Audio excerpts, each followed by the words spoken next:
हे प्यारे नारद, मैं प्रेम पूर्ण एवं उत्कंठित हृदय से भगवान की स्मरण में मग्न रहता हूँ। इसी से मेरी वाणी कभी असत्य होती ही नहीं दिखती, मेरा मन कभी असत्य संकल्प नहीं करता और मेरी इंद्रियां भी कभी मर्यादा का उल्लंघन करके कुमार्ग में नहीं जाती। मैं वेदमूर्त हूँ, मेरा जीवन तपस्या में है। बड़े बड़े प्रजापति मेरी वंदना करते हैं और मैं उनका स्वामी हूँ। पहले मैंने बड़ी निष्ठा से योग का सर्वांग अनुष्ठान किया था, परंतु मैं अपने मूल कारण परमात्मा के स्वरूप को नहीं जान सका, क्योंकि वे तो एकमात्र भक्ति से ही प्राप्त होते हैं। मैं तो परम मंगल में एवं शरण आए हुए भक्तों को जन्म मृत्यु से छुड़ाने वाले परम कल्याण रूप भगवान के चरणों को ही नमस्कार करता हूँ। उनकी माया की शक्ति अपार है। जैसे आकाश अपने अंत को नहीं जानता, वैसे ही वे भी अपनी महिमा का विस्तार नहीं जानते। ऐसी स्थिति में दूसरे तो उनका पार पा ही कैसे सकते हैं। मैं, मेरे पुत्र, तुम लोग और शंकर जी भी उनके सत्य स्वरूप को नहीं जानते, तब दूसरे देवता तो उन्हें जान ही कैसे सकते हैं। हम सब इस प्रकार मोहित हो रहे हैं कि उनकी माया के द्वारा रचे हुए जगत को भी ठीक ठीक नहीं समझ सकते। अपनी अपनी बुद्धि के अनुसार ही अटकल लगाते रहते हैं। हम लोग केवल जिनकी अवतार की लीलाओं का गान ही करते रहते हैं, उनकी तत्व को नहीं जानते। उन भगवान की श्री चरणों में मैं नमस्कार करता हूँ। वे अजन्मा एवं पुरुषोत्तम है। प्रत्येक कल्प वे स्वयं अपने आप की ही सृष्टि करते हैं, रक्षा करते हैं और संहार कर लेते हैं। वे माया के लेस से रहित केवल ज्ञान स्वरूप हैं और अंतरात्मा के रूप में एक रस स्थित हैं। वे तीनों काल में सत्य एवं परिपूर्ण हैं, न उनका आदि है न अंत। वे तीनों गुणों से रहित सनातन एवं अद्वितीय हैं। नारद, महात्मा लोग जिस समय अपने अंतःकरण, इंद्रिय और शरीर को शांत कर लेते हैं, उस समय उनका साक्षात करते हैं, परंतु जब असत पुरुषों के द्वारा कुतर्कों का जाल बिछाकर उनको ढक दिया जाता है, तब उनके दर्शन नहीं हो पाते। परमात्मा का पहला अवतार विराट पुरुष है।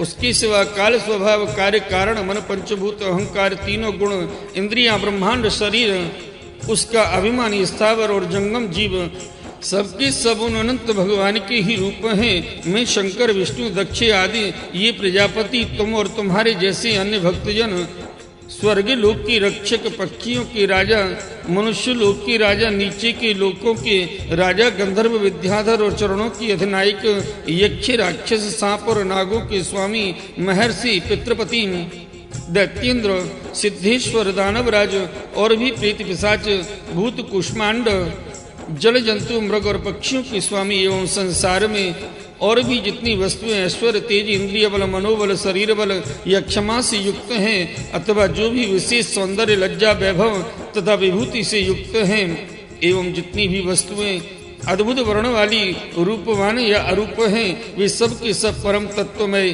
भगवत स्वरूप ही हैं। हे नारद, इनके सिवा परम पुरुष परमात्मा की परम पवित्र एवं प्रधान प्रधान लीला अवतार भी शास्त्रों में वर्णित है। उनका मैं क्रमशः वर्णन करता हूँ। उनकी चरित्र सुनने में बड़ी मधुर एवं श्रवणेन्द्रिय के दोषों को दूर करने वाले हैं। तुम सावधान होकर उनका रस लो। बोलिए सच्चिदानंद भगवान की जय। बोलिए श्रीमद्भागवत महापुराण की जय। आइए भक्त वृंदो, श्रीमद् भागवत महापुराण की द्वितीय स्कंद में 7वां अध्याय भगवान की लीला अवतारों की कथा श्रवण करते हैं। श्री ब्रह्मा जी कहते हैं, अनंत भगवान ने प्रलय के जल में डूबी हुई पृथ्वी का उद्धार करने के लिए समस्त यज्ञ में बराह शरीर ग्रहण किया था। आदि दैत्य हिरणाक्ष जल के अंदर ही लड़ने के लिए उनके सामने आया। जैसे इंद्र ने अपने वज्र से पर्वतों के पंख काट डाले थे, वैसे ही बराह भगवान ने अपनी दाढ़ों से उसके टुकड़े टुकड़े कर दिए। फिर उन्हीं प्रभु ने रुचि नामक प्रजापति की पत्नी आकुति के गर्भ से सुयज्ञ के रूप में अवतार ग्रहण किया।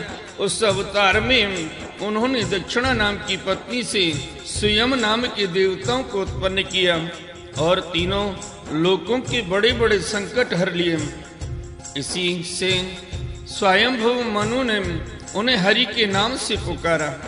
हे नारद, कर्दम प्रजापति के घर देवहूति के गर्भ से 9 बहनों के साथ भगवान ने कपिल के रूप में अवतार ग्रहण किया। बोलिए कपिल भगवान की जय। उन्होंने अपनी माता को उस आत्मज्ञान का उपदेश किया जिससे वे किसी जन्म में अपने हृदय के संपूर्ण मल, तीनों गुणों की आसक्ति का सारा कीचड़ धोकर कपिल भगवान के वास्तविक स्वरूप को प्राप्त हो गई। महर्षि अत्रि भगवान को पुत्र रूप में प्राप्त करना चाहते थे। उन पर प्रसन्न होकर भगवान ने उनसे एक दिन कहा, मैंने अपने आप को तुम्हें दे दिया। इसी से अवतार लेने पर भगवान का नाम दत्त पड़ा, दत्तात्रेय। बोलिए दत्तात्रेय भगवान की जय। उनकी चरण कमलों की पराग से अपने शरीर को पवित्र करके राजा यदु और सहस्रार्जुन आदि ने योगी की भोग और मोक्ष दोनों ही सिद्धियां प्राप्त की। हे नारद, सृष्टि के प्रारंभ में मैंने विविध लोकों को रचने की इच्छा से तपस्या की। मेरी उस अखंड तप से प्रसन्न होकर उन्होंने तप अर्थ वाले सन नाम से युक्त होकर सनक, सनंदन, सनातन और सनत कुमार के रूप में अवतार ग्रहण किया। इस अवतार में उन्होंने प्रलय के कारण पहले कल्प के भूले हुए आत्मज्ञान का ऋषियों के प्रति यथावत उपदेश किया, जिससे उन लोगों ने तत्काल परम तत्व का अपने हृदय में साक्षात्कार कर लिया। धर्म की पत्नी दक्षी कन्या मूर्ति के गर्भ से नर नारायण के रूप में प्रकट हुए। उनकी तपस्या का प्रभाव उन्हीं के जैसा था। इंद्र की भेजी हुई काम की सेना अप्सराएं उनके सामने जाते ही अपना स्वभाव खो बैठी। वे अपने हाव भाव से उन आत्मस्वरूप भगवान की तपस्या में विघ्न नहीं डाल सकी। नारद, शंकर आदि महान भाव अपनी रोष भरी दृष्टि से कामदेव को जला देते हैं, परंतु अपने आप को जलाने वाले असह्य क्रोध को वे नहीं जला पाते।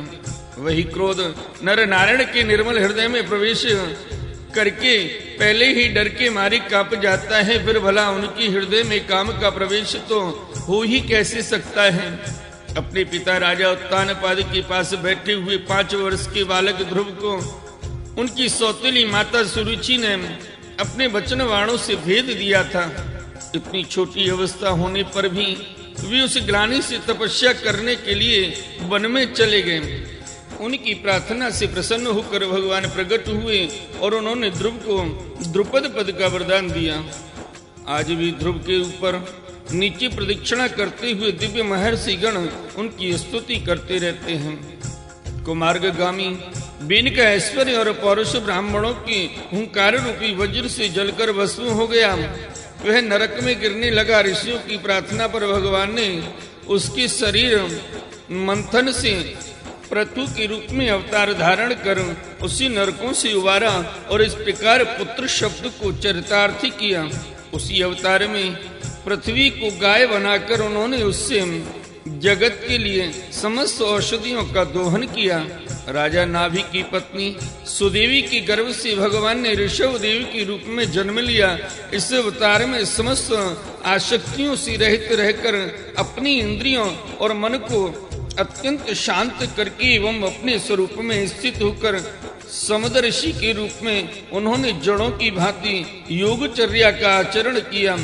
इस स्थिति को महर्षि लोग परमहंस पद अथवा अवधूत चर्या कहते हैं। इसके बाद स्वयं उन्हीं यज्ञ पुरुष ने मेरे यज्ञ में स्वर्ण के समान कांति वाले हयग्रीव के रूप में अवतार ग्रहण किया।